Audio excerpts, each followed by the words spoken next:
सभी बच्चों को मेरा नमस्कार। मैं रोजी छाबड़ा, पीजीटी बायोलॉजी, जीजीएचएस हसनपुर तावड़ू नू से। आज हम क्लास 10 के सब्जेक्ट साइंस में चैप्टर 6 लाइफ प्रोसेसेस में उत्सर्जन तंत्र के बारे में पढ़ेंगे। तो जैसे हम जानते हैं कि वह प्रक्रम जो एक जीव के शरीर की रक्षा व मरम्मत का काम करते हैं जैव प्रक्रम कहलाते हैं, राइट। जिनके अंदर हमने न्यूट्रिशन यानी कि पोषण, रेस्पिरेशन, श्वसन, ट्रांसपोर्टेशन, वहन के बारे में अब तक जाना है। आज हम एक्सक्रीशन यानी कि उत्सर्जन के बारे में पढ़ेंगे। शरीर की उपापचयी क्रियाओं द्वारा निर्मित अपशिष्ट पदार्थों को शरीर से बाहर निकालने की क्रिया को उत्सर्जन कहते हैं। देखिए, हमारी बॉडी के अंदर हर समय केमिकल रिएक्शंस चल रहे हैं। कुछ रिएक्शंस में नए सब्सटेंसेस बनते हैं, कुछ रिएक्शंस में कुछ जो कॉम्प्लेक्स सब्सटेंसेस हैं वो टूटते हैं और सिंपलर फॉर्म्स में कन्वर्ट होते हैं, जिन्हें हम उपापचयी क्रियाएं या मेटाबॉलिक रिएक्शंस कहते हैं। तो इन रिएक्शंस के दौरान कई ऐसे सब्सटेंसेस या पदार्थ बनते हैं जो कि हमारी बॉडी के लिए यूजफुल नहीं है और साथ ही साथ वो हमारे लिए पॉइजनस भी है, टॉक्सिक भी है। तो ये नेसेसरी हो जाता है, ज़रूरी हो जाता है कि इन्हें शरीर से बाहर निकाला जाए। और बॉडी को क्लीन करने का और इन वेस्ट प्रोडक्ट्स को बॉडी से बाहर निकालने का जो काम है वो उत्सर्जन तंत्र करता है। Excretion is a biological process by which metabolic waste products and toxic materials are removed from the body of an organism. जो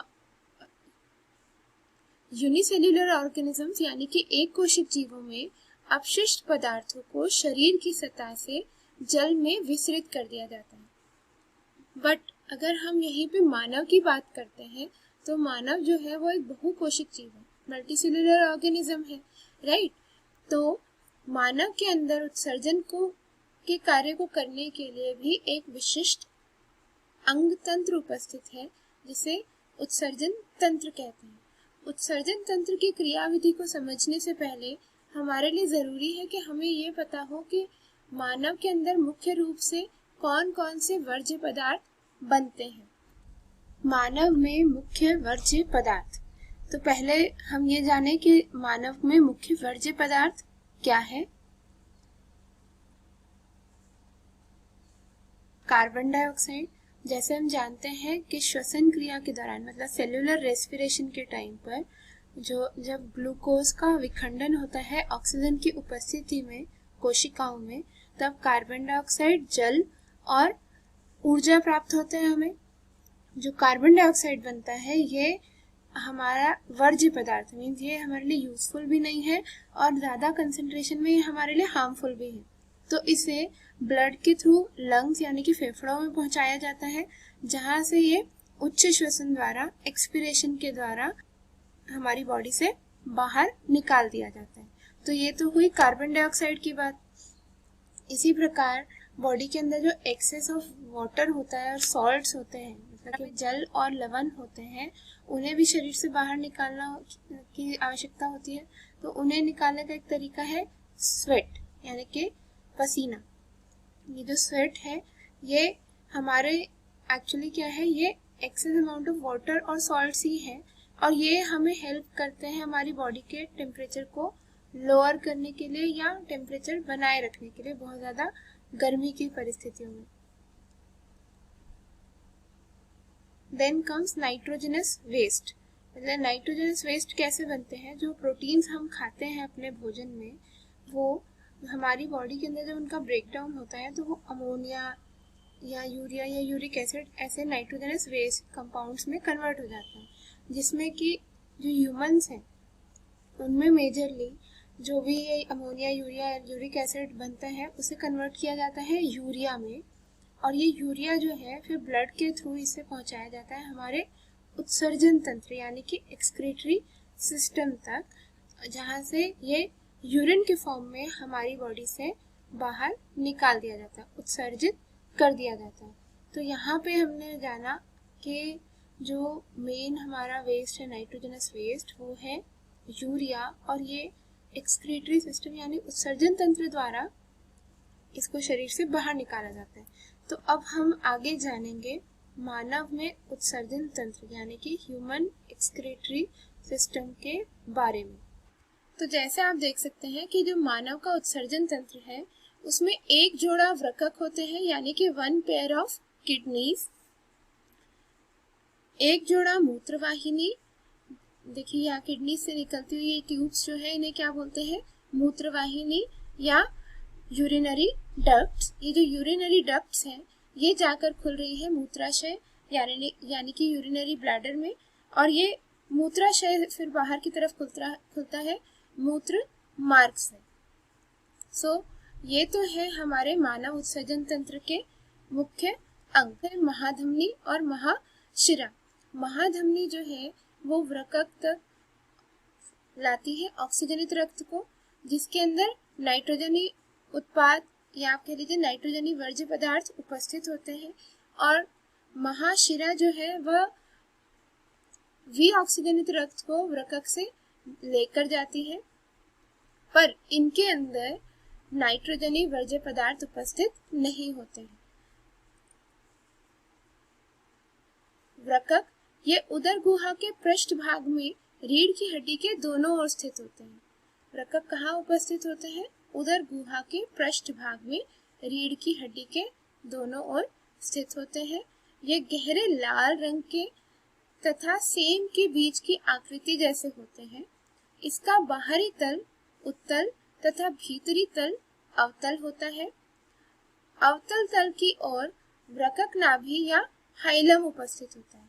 तो आप देख सकते हैं जो इसका कनकेव साइड है यानी कि अवतल तल है, उस साइड पे गड्ढे जैसी संरचना है जिसे क्या कहते हैं, नाभि या हाइलम। वृक्क धमनी, वृक्क शिरा, लसिका वाहिनी और मूत्र वाहिनी जो है यानी कि यूरिनरी डक्ट या यूरेटर जो है ये हाइलम से जुड़े होते हैं।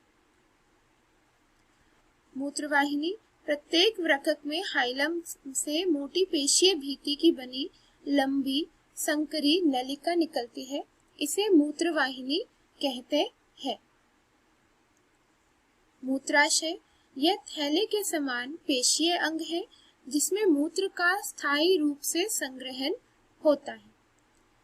आप यहाँ पे देख सकते हैं ये एक मस्कुलर बैग होता है जिसके अंदर यूरिन यानी कि मूत्र जो है वो इकट्ठा होता रहता है, और मूत्राशय के अंदर 700 से 800 मिलीलीटर मूत्र का संग्रहण किया जा सकता है। मूत्र मार्ग द्वारा मूत्र शरीर से बाहर निकलता है। मूत्र मार्ग पर अवरोधनी पेशी यानी कि स्पिंक्टर मसल्स उपस्थित होती हैं। तो आइए एक वीडियो की हेल्प से हम मानव के जो उत्सर्जन तंत्र है यानी कि ह्यूमन एक्सक्रीटरी सिस्टम है उसके अंगों की स्थिति और क्रिया के बारे में समझते हैं। हमने कहा कि मानवों में उत्सर्जन के लिए विशेष अंग होते हैं और ये विशेष अंग गुर्दा या वृक्क होती है जिसे हम किडनी भी कहते हैं। गुर्दा हमारे उदर की पीछे तरफ में उपस्थित होते हैं। दोनों गुर्दे हमारे रीढ़ की हड्डी की एक तरफ रखी होती है और गुर्दे में बनने वाला सारा मूत्र मूत्रवाहिनी की नलिका से पास हो जाता है और उसके बाद वो मूत्राशय में जाता है और फाइनली मूत्र मार्ग से शरीर के बाहर चला जाता है। तो इस वीडियो की हेल्प से हमने ये जाना कि ह्यूमन एक्सक्रीटरी सिस्टम की लोकेशन कहाँ है और ये कैसे कार्य करता है। अब हम यूरिन फॉर्मेशन यानी कि जो ब्लड फिल्ट्रेशन हो रहा है किडनीज के अंदर, वृक्क के अंदर, वो कैसे होता है इसको हम थोड़ा डिटेल में आगे पढ़ेंगे। मूत्र निर्माण की विधि, यह जैसे आप जानते हैं यह हमारा मानव का उत्सर्जन तंत्र है। इसके अंदर एक जोड़ा वृक्क यानी कि किडनीज का एक पेयर है, इसके अलावा एक पेयर मूत्रवाहिनी, मूत्राशय और मूत्रमार्ग, राइट। तो फिल्ट्रेशन होता क्या है, किडनीज के अंदर होता है। किसका फिल्ट्रेशन? ब्लड का फिल्ट्रेशन। जो ब्लड है वो ऑक्सीजन भी कैरी कर रहा है और नाइट्रोजनस वेस्ट प्रोडक्ट्स को। महाधमनी से जो रक्त वृक्क यानी कि किडनीज में एंटर करता है उस रक्त में से वो ऑक्सीजन ले लेते हैं, साथ में उस रक्त को फिल्टर करते हैं और फिर डीऑक्सीजनेटेड यानी कि वीऑक्सीजनित रक्त को, जो कि फिल्टर्ड है, जिसमें से नाइट्रोजनस वेस्ट को रिमूव कर दिया है, उसे महाशिरा में डालकर वापस शरीर में भेज देते हैं। ये तो हुई सरफेस लेवल पे बात, राइट, कि ब्लड का फिल्ट्रेशन हुआ किडनीज के अंदर। देन किडनीज के अंदर ऐसा क्या है, कौन सा फिल्ट्रेशन यूनिट है जिससे कि ब्लड को वो प्यूरिफाई कर पा रहे हैं? तो बेटा किडनीज के अंदर होते हैं व्रक्काणु। यह वृक्क की संरचनात्मक तथा क्रियात्मक इकाइयां होती है। नलिकाएं रक्त को छानकर नाइट्रोजनी अपशिष्ट को अलग कर देती है, जिससे मूत्र बनता है। मनुष्य वृक्क में लगभग 10 से 12 लाख महीन, लंबी तथा कुंडलित नलिकाएं पाई जाती है। तो जैसे आप यहाँ देख सकते हैं, ये एक नेफ्रॉन है यानी कि वृक्काणु। ये जो वृक्काणु होते हैं ये हमारे वृक्क का संरचनात्मक इकाई है या स्ट्रक्चरल यूनिट है, और साथ में हम इन्हें फिल्ट्रेशन यूनिट भी कहते हैं। फिल्ट्रेशन यूनिट क्यों? क्योंकि इंडिविजुअली ये एक एक वृक्काणु के अंदर रक्त छनता है। तो आइए इस वृक्काणु की संरचना को हम पहले समझते हैं। तो यहाँ पर आप देख सकते हैं, यहाँ पर कप के आकार की एक संरचना है जिसे बोमन्स कैप्सूल या बोमन्स संपुट कहते हैं, जिसके अंदर कोशिका गुच्छ यानी कि ग्लोमेरुलस उपस्थित है। ये कोशिका गुच्छ किससे बना है? ये हमारी रक्त वाहिनियों की ही छोटी छोटी शाखाएं हैं जो कि उस कप के अंदर एक गुच्छे का रूप ले लेती है, इसीलिए इसे कोशिका गुच्छ या ग्लोमेरुलस कहते हैं। बोमन्स कैप्सूल और ग्लोमेरुलस को मिलाकर हम मेलफिजियन बॉडी भी बोलते हैं। इसके बाद बोमन्स कैप्सूल जो है वो आगे एक नलिकार भाग में बढ़ जाता है, जिसे प्रॉक्सिमल कन्वोल्यूटेड ट्यूब्यूल कहते हैं। क्या कहते हैं? प्रॉक्सिमल कन्वोल्यूटेड ट्यूब्यूल या PCT, शॉर्ट में हम इसे PCT भी बोलते हैं। देन PCT से आगे हम बढ़ते हैं तो एक और नलिकार भाग आता है U शेप का, जिसे हेनलेज लूप या लूप ऑफ हेनले कहते हैं। इसका एक डिसेंडिंग लिम्ब होता है, नीचे जाने वाला लिम्ब, और ascending limb, right. Ascending limb जो है फिर एक नलिकार भाग में, कुंडलित नलिकार भाग में खुलता है, जिसे डिस्टल कन्वोल्यूटेड ट्यूब्यूल कहते हैं या कि DCT। DCT फिर ओपन होता है कलेक्टिंग डक्ट में। कलेक्टिंग डक्ट्स के अंदर बहुत सारे नेफ्रॉन्स के डिस्टल ट्यूब्यूल्स या DCTs ओपन होते हैं, और ये कलेक्टिंग डक्ट्स क्या करते हैं? जो मूत्र बनता है उसे इकट्ठा करके फिर इन्हें ये डाल देते हैं मूत्र वाहिनी के अंदर। इसके अलावा आप यहाँ पे देख पाएंगे कि कोशिका गुच्छ में से वृक्क धमनी निकल रही है, रीनल आर्टरी, राइट, और ये छोटी छोटी कैपिलरीज में विभाजित हो जाती है हेनलेज लूप या आप कह ले नेफ्रॉन के इर्द गिर्द। ये निर्माण करती है वासा रेक्टा का, और इनका भी एक बहुत इंपॉर्टेंट रोल होता है यूरिन फॉर्मेशन में। तो ये तो ही वृक्काणु की संरचना की बात। तो यहाँ पे हमें एक चीज बिल्कुल याद रखनी है कि जो यूरिन फॉर्मेशन है वो कहाँ हो रहा है? वृक्क के अंदर। और वृक्क का जो फंक्शनल यूनिट है यानी कि क्रियात्मक इकाई है वो क्या है? वृक्काणु। तो जैसे आपको मैंने बताया था कि बोमन संपुट है वह छलनी की तरह कार्य करता है। वो कैसे? कि जो बोमन संपुट है उसकी जो भीति होती है, लाइनिंग होती है, ये बहुत पतली होती है, सिर्फ 1 सेल थिक होती है। इसी तरीके से जो यहाँ पे कोशिका गुच्छ यानी कि ग्लोमेरुलस है, इन कैपिलरीज की जो लाइनिंग है वो भी बहुत ही थिन होती है, बहुत पतली होती है। तो जो एफरेंट आर्ट्रियोल है, एफरेंट वर्ड जो है ना, इसका मतलब होता है लेकर आना, और इफरेंट वर्ड का मतलब है लेकर जाना। तो जो एफरेंट आर्टेरियोल है ये ब्लड को बोमन्स कैप्सूल में लेकर आता है, राइट। यहाँ पे ब्लड बहुत हाई प्रेशर से फ्लो कर रहा होता है, जिसकी वजह से इन ब्लड जो है वो इन पतली दीवारों यानी कि बोमन कैप्सूल और ग्लोमेरुलस की जो पतली दीवार है उन्हें पार करके छन कर बोमन्स कैप्सूल के अंदर चला जाता है, ठीक। इसके बोमन्स कैप्सूल मतलब रक्त पूरा नहीं जाता है, छन कर जाता है। तो उसमें से अधिकतर प्लाज्मा, प्रोटीन, वसा और कई सारे पदार्थ जो है अब वो कहाँ चले गए, बोमन कैप्सूल में। और इसको हम क्या बोलते हैं, ये जो फिल्ट्रेट मिला, कोशिका गुच्छ से छना हुआ जो प्लाज्मा बोमन कैप्सूल में गया है, उसे कहते हैं प्रारंभिक निस्यंद। क्या कहते हैं, प्रारंभिक निस्यंद।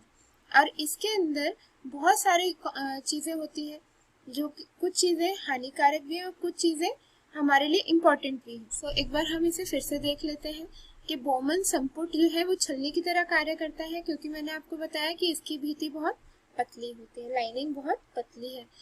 और जो एफरेंट आर्टीरियल है वो यूरिया युक्त रक्त को लेकर आती है बोमन संपुट में, ठीक है ना। और इफरेंट आर्टीरियल जो है वो रक्त को बाहर लेके जाती है। ग्लोमरुलस के अंदर यानी कि कोशिका गुच्छ के अंदर क्या होता है, रक्त तेज दबाव से बह रहा होता है, इसलिए वह छन कर बोमन कैप्सूल या बोमन संपुट में चला जाता है। कोशिका गुच्छ से छना हुआ प्लाज्मा जो है वो प्रारंभिक निस्यंद कहलाता है। क्या कहलाता है, प्रारंभिक निस्यंद, या इसे इंग्लिश में हम इनिशियल फिल्ट्रेट भी कहते हैं। और मानव रकक में द्वारा एक दिन में करीब 180 लीटर प्रारंभिक निस्यंद बनाया जाता है। इमेजिन, हमारी बॉडी के अंदर से इनिशियल फिल्ट्रेट कितना बन रहा है एक दिन के अंदर, सभी नेफ्रॉन्स का आउटपुट मिला के 180 लीटर्स, जो कि बहुत ज्यादा है, राइट। और जरूर इसके अंदर कई यूजफुल सब्सटेंसेस भी हैं, टॉक्सिक सब्सटेंसेस तो है ही है, बट कुछ यूजफुल सब्सटेंसेस भी हैं। तो अब जरूरी क्या हो गया कि यूजफुल सब्सटेंसेस को बॉडी के अंदर या ब्लड के अंदर वापस लाया जाए, राइट। तो आई गेस यहाँ तक हम लोग क्लियर है कि जो फिल्ट्रेशन प्रोसेस है वो स्टार्ट हो रहा है मल्फीजियन बॉडी में। मल्फीजियन बॉडी बनी हुई है बोमन कैप्सूल और ग्लोमरुलस की, राइट। देन इसके बाद रक्त पहुंचता है रक्काणु के नलिकार भाग में। तो जो प्रारंभिक निस्यंद है उसमें वर्ज्य पदार्थ भी है, जैसे कि यूरिया है, यूरिक अम्ल है और कुछ वसीय अम्ल है, एक्सेस ऑफ सॉल्ट्स हो गए और अतिरिक्त जल हो गया। और उसके साथ साथ उसमें कुछ जरूरी सब्सटेंसेस भी हैं, जैसे कि ग्लूकोज है, अमीनो अम्ल है, विटामिन है, राइट। तो वृक्क नलिकाएं क्या करती है, वे लाभदायक पदार्थों को, मतलब जो बॉडी को जिनकी जरूरत है और फिल्ट्रेट में वो चले गए, उन्हें वो वापस अवशोषित कर लेती है, रीअब्सॉर्ब कर लेती है।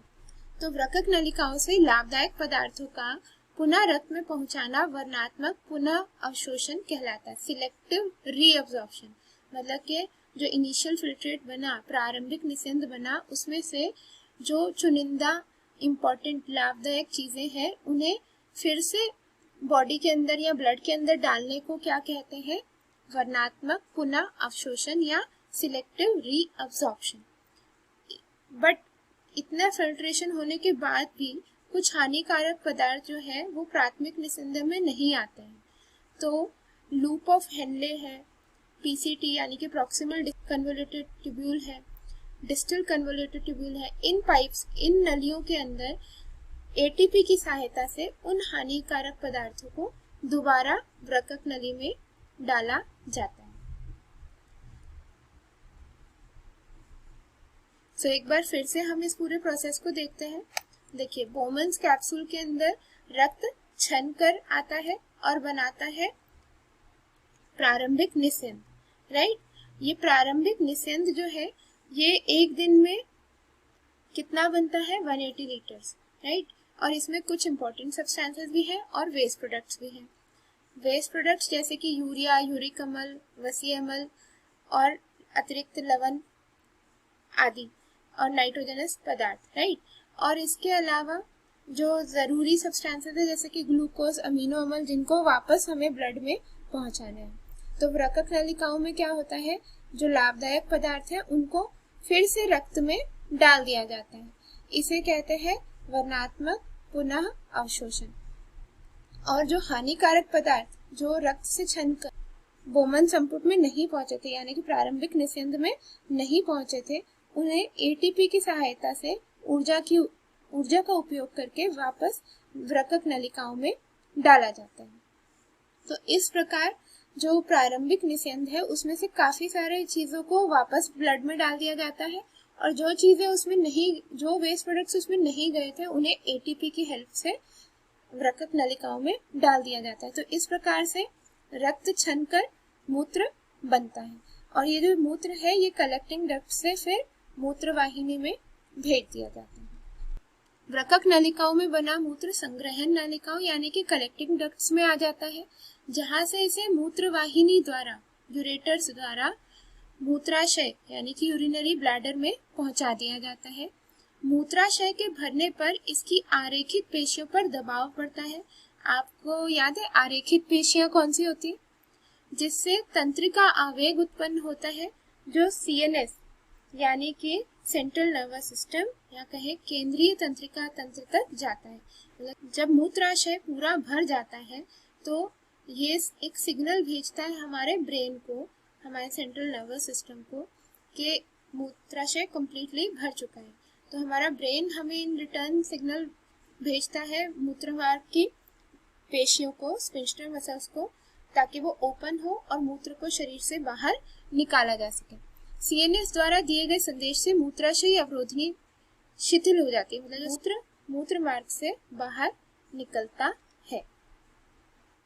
अब तक हमने पढ़ा कि कैसे वृक्क के अंदर मूत्र निर्माण होता है और हमारा पूरा उत्सर्जन तंत्र किस प्रकार कार्य करता है।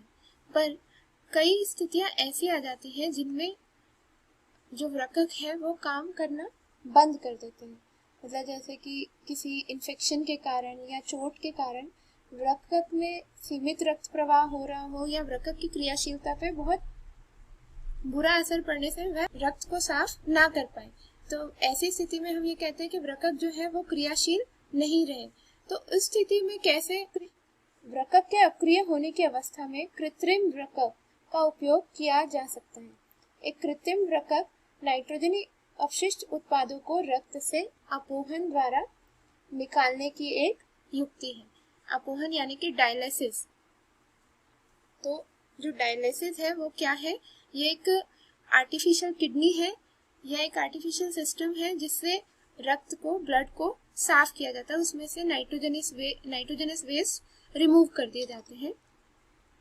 कृत्रिम वृक्क अर्धपारगम्य अस्तर वाली नलिकाओं से युक्त होती है। इसके अंदर मतलब अर्धपारगम्य मीन सेमी परमिएबल, जो कृत्रिम वृक्क है उसकी जो ट्यूब्स है वो सेमी परमिएबल मेम्ब्रेन या कह लीजिए ऐसे सब्सटेंस की बनी होती है जो कि सेमी परमिएबल होता है। ये नलिकाएं अपोहन द्रव से भरी टंकी में लगी होती है। इस द्रव का परासरण दाब रक्त जैसा ही होता है, लेकिन इसमें नाइट्रोजनी अपशिष्ट नहीं होते हैं। रोगी के रक्त को इन नलिकाओं से प्रवाहित कराते हैं। इस मार्ग में रक्त से अपशिष्ट उत्पाद विसरण द्वारा अपोहन द्रव में आ जाते हैं। शुद्धिकृत रक्त वापस रोगी के शरीर में डाल दिया जाता है, लेकिन इसमें पदार्थों का पुनर्अवशोषण नहीं होता है। जैसे किडनी, जैसे नेफ्रॉन्स के अंदर होता था ना कि जो इनिशियल फिल्ट्रेट बनता है उसमें से फिर इंपॉर्टेंट सब्सटेंसेस को बॉडी ब्लड के अंदर डाल दिया जाता था सिलेक्टिव रीअब्जॉर्प्शन यानी कि चयनित पुनर्अवशोषण के द्वारा। तो वो पुनर्अवशोषण जो है अपोहन तंत्र में, डायलिसिस यूनिट में नहीं होता है। यहाँ तक हमने बात की मानव में उत्सर्जन। मानवों की तरह ही पादपों में भी वेस्ट प्रोडक्ट्स बनते हैं, वर्ज्य पदार्थ बनते हैं जिनको वह उत्सर्जित करते रहते हैं। तो देखते हैं कि पादपों में उत्सर्जन किस प्रकार होता है। पादपों में जो वर्ज्य पदार्थ है उनमें एक है ऑक्सीजन, राइट, और दूसरे है जलवाष्प, जिन्हें पादप जो है रंध्रों के द्वारा, पत्तियों की सतह पर छोटे छोटे छिद्र होते हैं जिन्हें क्या कहते हैं? रंध्र। रंध्रों के द्वारा वायुमंडल में छोड़ देते हैं। इसके अलावा उनके अंदर जो भी अपशिष्ट नाइट्रोजनी अपशिष्ट पदार्थ है या उपापचयी क्रियाओं के दौरान बने अपशिष्ट पदार्थ है वह उन्हें अपनी मृत पत्तियों के अंदर संचित कर देते हैं। और जब वो मृत पत्तियां पेड़ से गिरती हैं तो वह वेस्ट प्रोडक्ट्स भी जो है, वर्ज्य पदार्थ भी जो है वो पौधे से अलग हो जाते हैं। इसके अलावा कुछ अन्य अपशिष्ट उत्पाद जैसे कि रेजिन है तथा गोंद है, इनके रूप में इन्हें जो है पुराने जाइलम में, जो पुराना जाइलम हो जाता है पेड़ों का, उसमें संचित कर दिया जाता है, जो समय समय पे बाहर भी आते रहते हैं और जिनका हम प्रयोग करते भी हैं। इसके अलावा पादप कुछ अपशिष्ट पदार्थों को अपने आसपास की मृदा में उत्सर्जित कर देते हैं। तो पादपों में उत्सर्जन का कार्य किस प्रकार होता है? पहला तो रंध्रों द्वारा वो ऑक्सीजन और जल वाष्प को वायुमंडल में छोड़ देते हैं।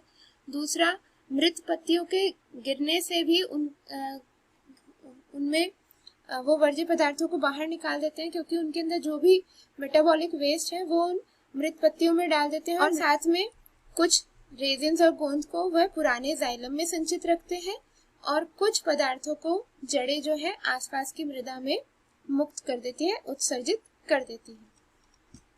Quiz time. प्रश्न नंबर 1, डैश वृक्क की क्रियात्मक इकाई है। ऑप्शंस है तंत्रिका, पेशियां, वृक्काणु, इनमें से कोई नहीं। सही उत्तर है वृक्काणु। प्रश्न नंबर 2, निम्न में से कौन सा अंग उत्सर्जन तंत्र का भाग नहीं है? ऑप्शंस वृक्क, मूत्राशय, एड्रीनल ग्रंथि, मूत्रवाहिनी। सही उत्तर है एड्रीनल ग्रंथि। प्रश्न नंबर 3, मानव में मुख्य अपशिष्ट पदार्थ हैं। ऑप्शंस यूरिक अम्ल, यूरिया, अमोनिया, यूरिया अम्ल। सही उत्तर है यूरिया। प्रश्न नंबर 4, पादपों में वर्ज्य पदार्थ है। ऑप्शंस अतिरिक्त जल, रेजिन, गोंद, उपरोक्त सभी। सही उत्तर है उपरोक्त सभी। Some important questions. प्रश्न नंबर 1, वृक्काणु का क्या कार्य है? वृक्काणु वृक्क की संरचनात्मक इकाई है तथा क्रियात्मक इकाई भी है। यह रक्त को छानकर उसमें से वर्ज्य पदार्थ अलग करके मूत्र का निर्माण करते हैं। प्रश्न नंबर 2, अपोहन क्या है? अपोहन एक कृत्रिम विधि है रक्त को साफ करने की, रक्त में से वर्ज्य पदार्थों को अलग करने की। जिन व्यक्तियों के वृक्क क्रियाशील नहीं रहते उनके रक्त को अपोहन विधि द्वारा साफ किया जाता है। रक्त में से नाइट्रोजनी पदार्थ जो है वो अपोहन विधि द्वारा अलग किए जाते हैं। प्रश्न नंबर 3, वृक्क के क्या कार्य है? वृक्क के कार्य वर्ज्य पदार्थ जैसे यूरिया, अमोनिया आदि को रक्त से अलग करना, रक्त दाब का नियमन, मूत्र निर्माण करना, साथ में रक्त के अंदर जल तथा लवण के संतुलन को बनाए रखना। इसके साथ हमारा आज का ये टॉपिक यही समाप्त होता है। धन्यवाद।